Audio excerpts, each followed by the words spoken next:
Hi everyone, and welcome to our first gameplay live stream of Marvel's Midnight Suns. My name is Caroline Guevara, producer and your host for today. I am joined by two very special guests, Jake Solomon, our creative director. Very happy to be here. Very happy to finally play the game for people. Of course. And of course, Garth Angeles, our franchise producer.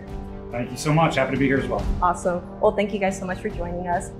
If you haven't followed us on social media yet, please do so on Twitter and Instagram. Again, that is Marvel's Midnight Suns. Give us a follow so you can be up to date for the latest and greatest. And also, if you want a very exclusive skin for Blade, our Night Stalker skin, definitely sign up for our newsletter.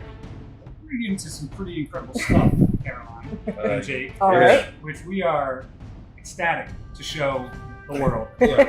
Finally happy to just be able to play the game. It's been a while, and on behalf of the team, before we do dive in, watching the trailer, watching the gameplay assets that came out, it's been incredibly invigorating for the team to see the reaction from the community. It really does energize us. We are going to be finishing the game and seeing your guys' love and excitement for what's to come. The team really appreciates, so thank you all. We've also been listening to your feedback already, very important to us. Yep, for sure. And one piece we definitely wanted to touch on was the fact that this game is a premium title, an enormous single-player game that is brimming with content, and we're not going to have gameplay microtransactions. No. I understand why people would think that, but no. Every ability that your heroes can have, they're in the game. You only earn them by playing with the heroes you love. There are no gameplay microtransactions. So put that to rest. Let's just play the game.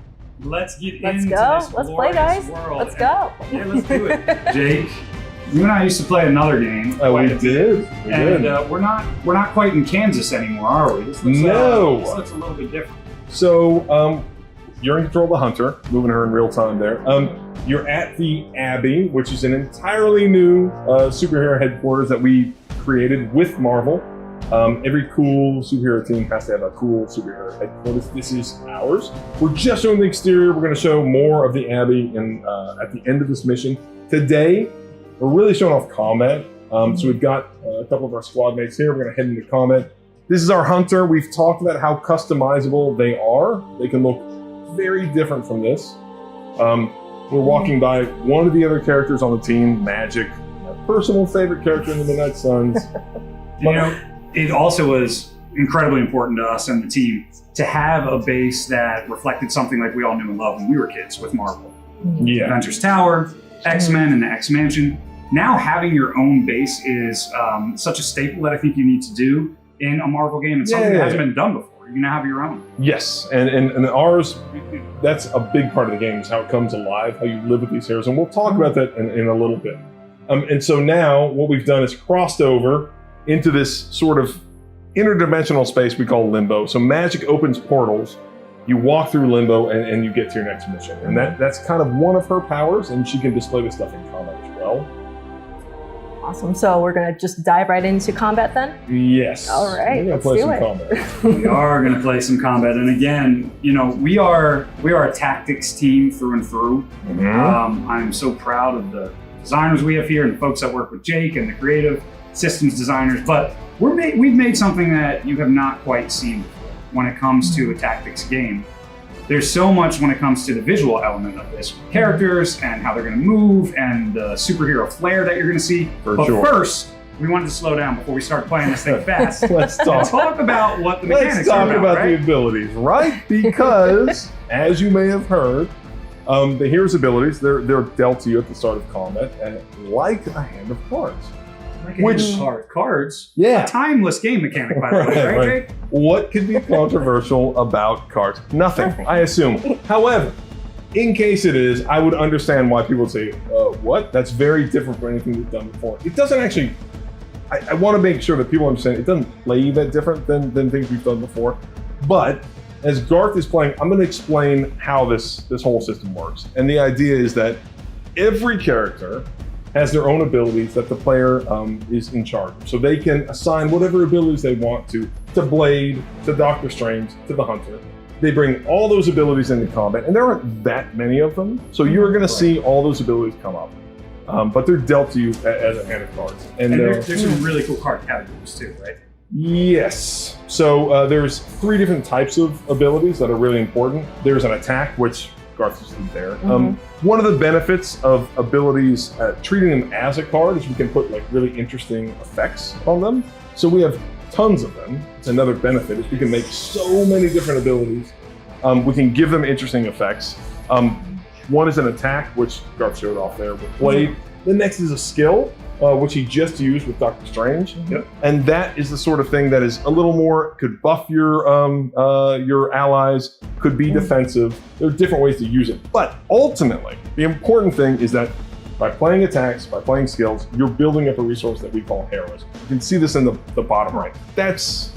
What's that? Yeah, it's a simple, the game all rotates around heroism, right? And so you build up heroism and you use that to then use the third type of ability, which is called a heroic. They are your most powerful attacks. They can have devastating impacts on the enemies, and that's what we're working towards right here.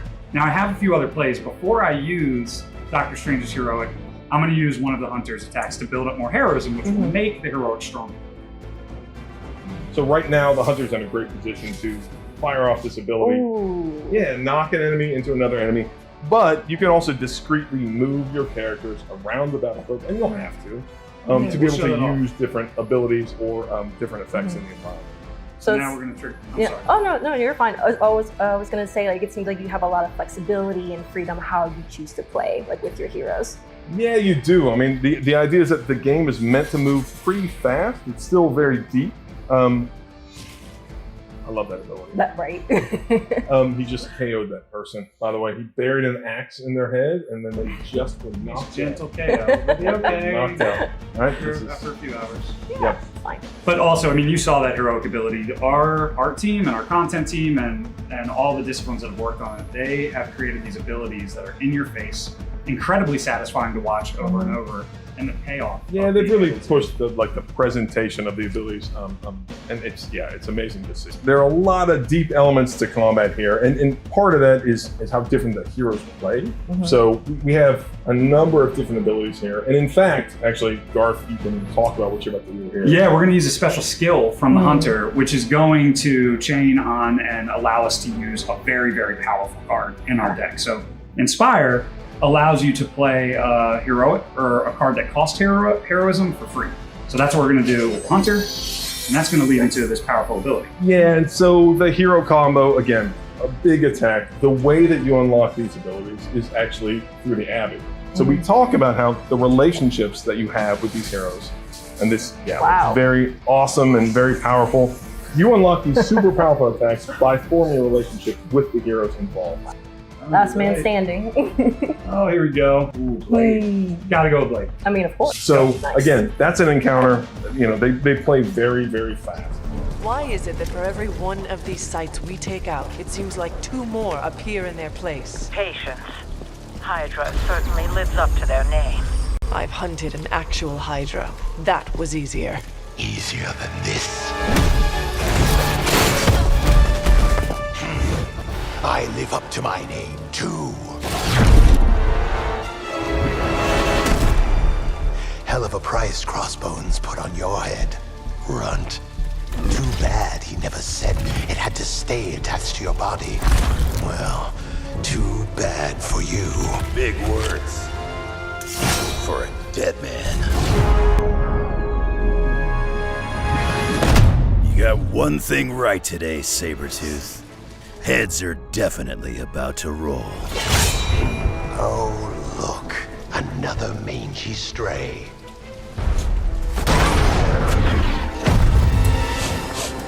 You smell wrong.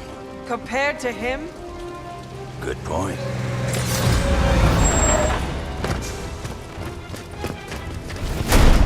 Now I get to kill 2 runts with 1 claw.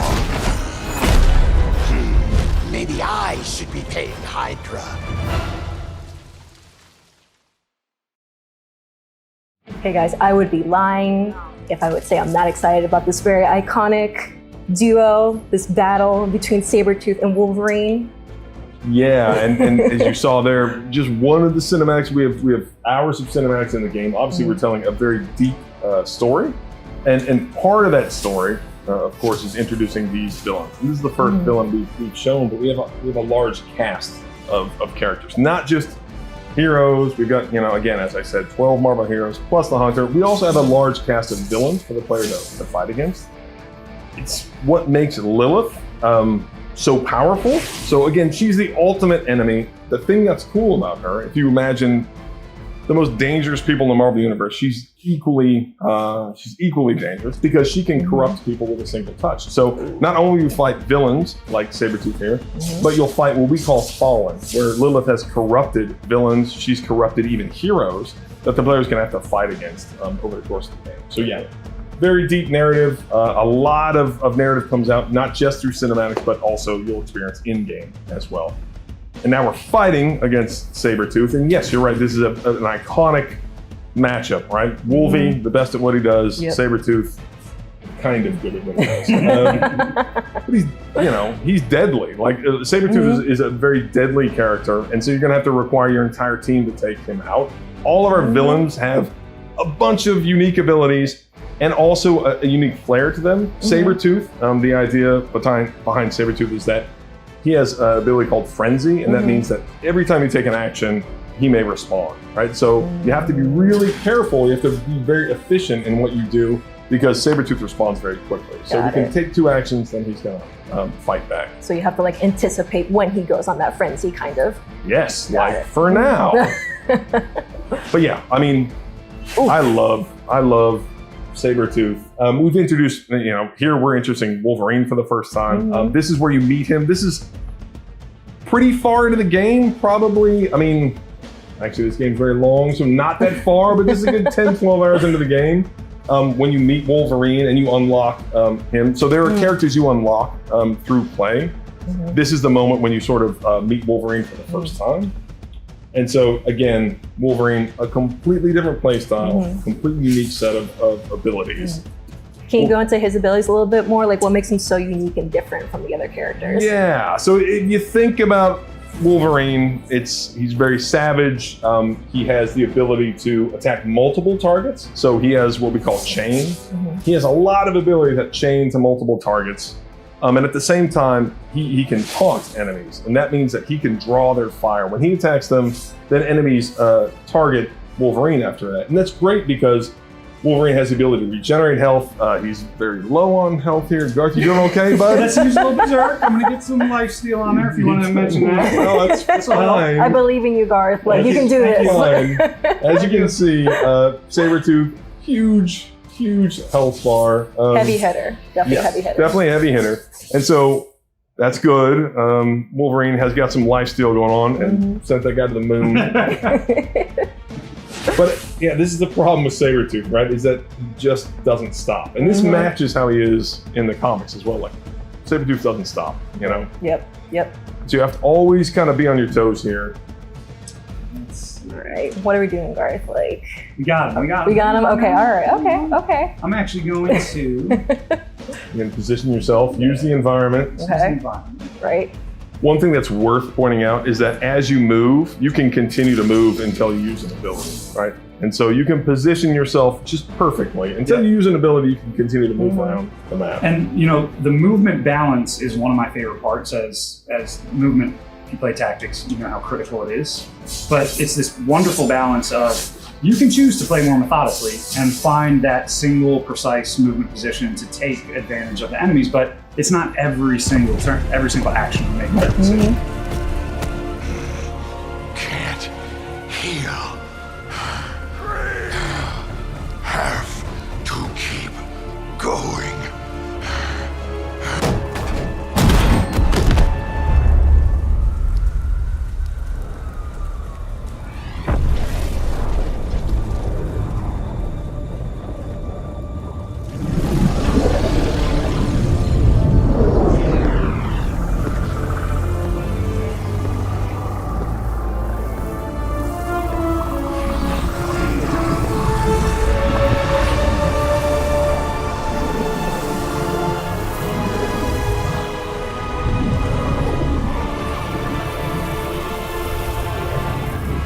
You'll do.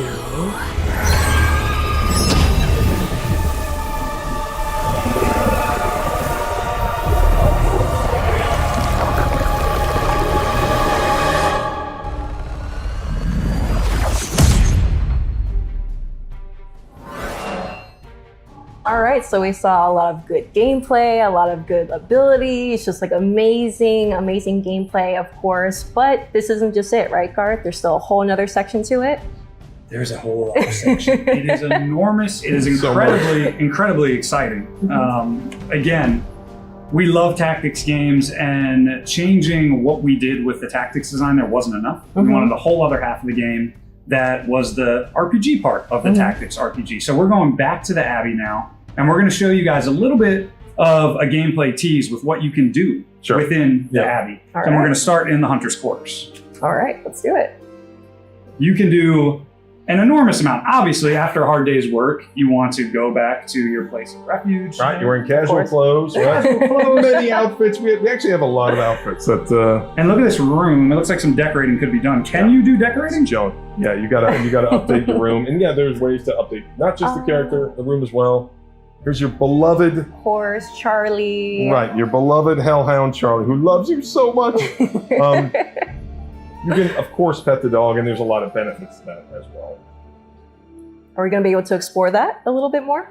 We are, and in fact, what's happening right now is the hunter walking onto the common room after combat.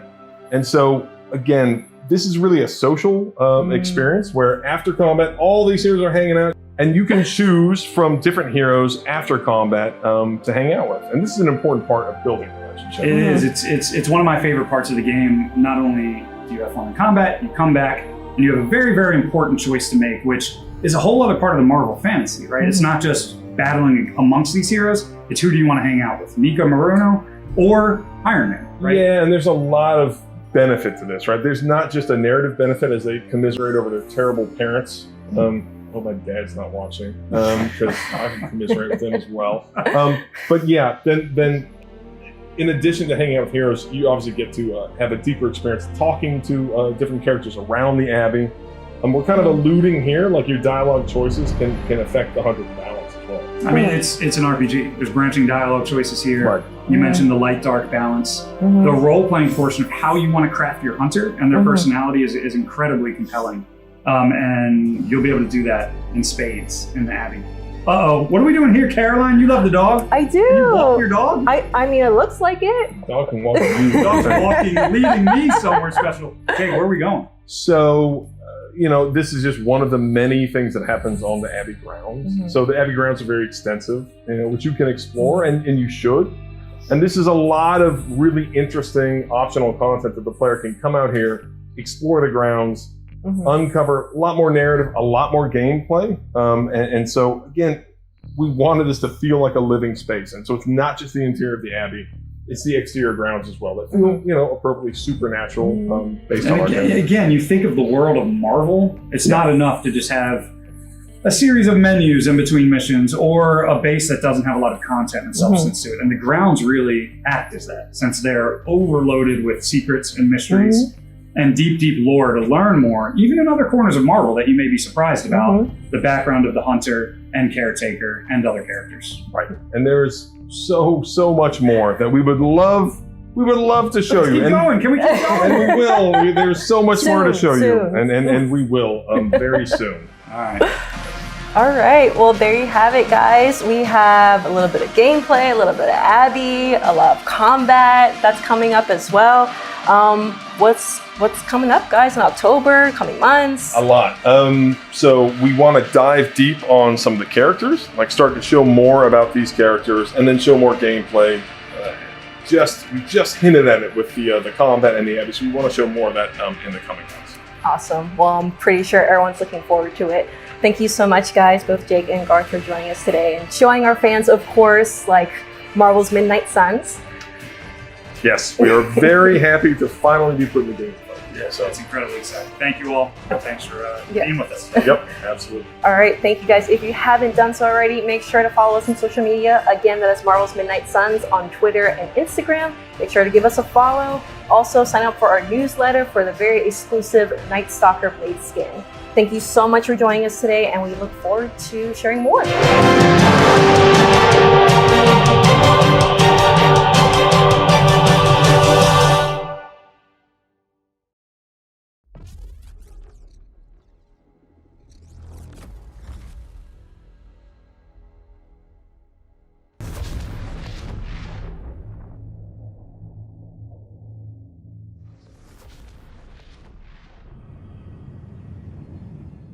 band.